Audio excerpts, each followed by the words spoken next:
இங்கே TNPSC Tamil Nadu public service commission பேசுகிற தம்பி கூட சொன்னார், கமிஷன் என்பது கரப்ஷனாக மாறி நிற்கிறது என்று.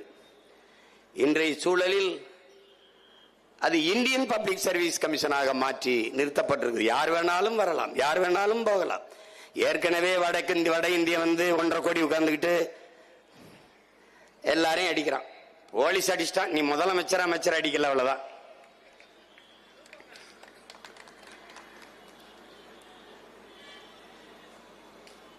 $75 லட்சம் பேர் வேலை இல்லாமல் தேர்வு எழுதிவிட்டு விண்ணப்பித்து விட்டு வெளியே நிற்கிறார்கள். 55 லட்சம் பேர் விண்ணப்பித்து காத்திருக்கிறார்கள், தேர்வு எழுதி காத்திருக்கிறார்கள். அதுல 29 லட்சம் பேர் பெண்கள்.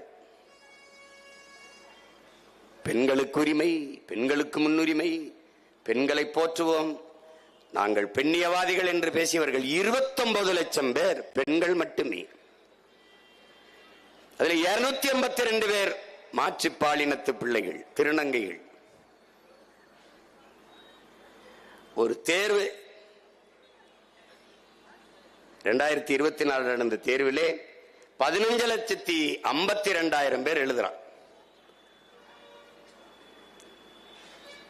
15,52,000 பேர். வேலை வாய்ப்பு எவ்வளவு? 3,937 தான். 3,937 இடத்திற்கு 15,52,000 பேர் எழுதுறாங்க. இப்ப இவ்வளவு பேருக்கு வேலை எப்படி கிடைக்கும் நினைக்கிற? அதுவும் என் தம்பி சொல்ற மாதிரி காசு வாங்கிட்டு தான் போடுவான்.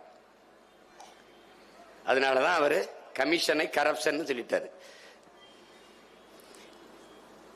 இவங்க எல்லாம் நீ நினைச்சுக்கிட்டு இருக்க தலைவர்களை தேர்வு செஞ்சோம்னு. பிரதமர் என்பவர் இன்டர்நேஷனல் புரோக்கர் என்பதை நீ புரிஞ்சுக்கணும். முதலமைச்சர் என்பவர் ஆல் இந்திய புரோக்கர் என்பதை நீ புரிஞ்சுக்கணும். இப்ப பிரதமருக்கும் முதலமைச்சர்களுக்கும் போட்டி நடக்குது. யார் இன்டர்நேஷனலில் தலை சிறந்த புரோக்கர் ஆவது?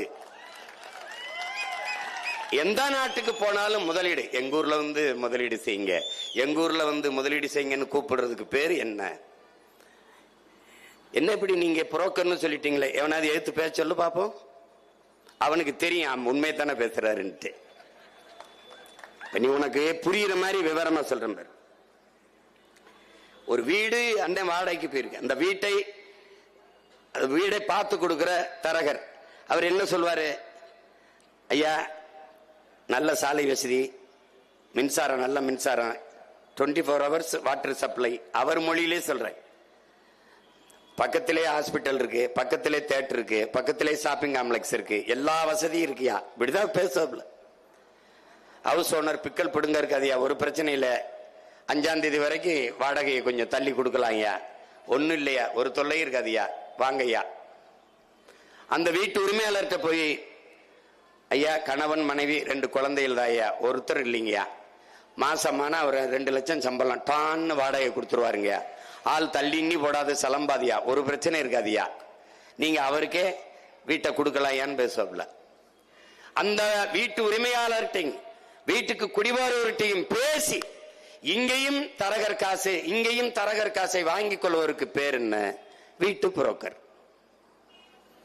ஜப்பான் போய், அமெரிக்கா போய், ஆஸ்திரேலியா போய், அரபு நாடுகளில் போய் என் நாட்டுக்கு முதலீடு செய்ய வாங்க முதலாளிகளே. என் நாட்டில் படிச்சுட்டு 50 லட்சம் 50 கோடிக்கு மேல இளைஞர்கள் இருக்காங்க. நிறைய இளைஞர்கள் வளம் இருக்கு.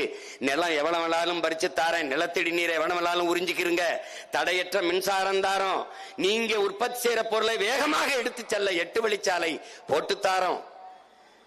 இப்படி போய் நாடு நாடாக பேசி வருகிறவர்களுக்கு பெயர் அவர்கள் வீட்டு புரோக்கர்கள், இவர்கள் நாட்டு புரோக்கர்கள். இதனால் இதுல என்ன வேறுபாடு கண்டுட்ட நீ?